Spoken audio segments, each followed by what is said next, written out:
एक घने जंगल के बीचों बीच एक छोटा सा राज्य था। वहां का राजा विक्रम बहादुर और न्यायप्रिय था, पर उसकी एक आदत ने राज्य में रहस्य और डर का माहौल बना रखा था। हर अमावस्या की रात राजा अपने किले के एक बंद कमरे में अकेले चला जाता और सुबह तक बाहर नहीं आता। किसी को नहीं पता था कि वो वहां क्या करता है।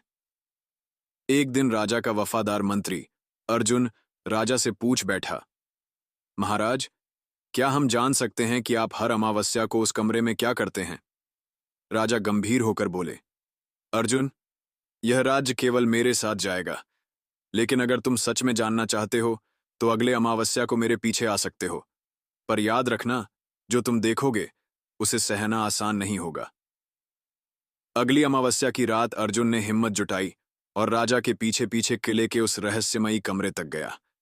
कमरे का दरवाजा खुलते ही अर्जुन को लगा कि उसकी सांसें थम जाएंगी।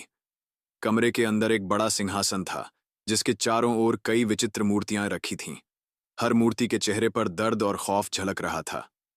राजा ने अर्जुन को अंदर बुलाया और कहा, अब जो देखोगे उससे पीछे नहीं हट सकते।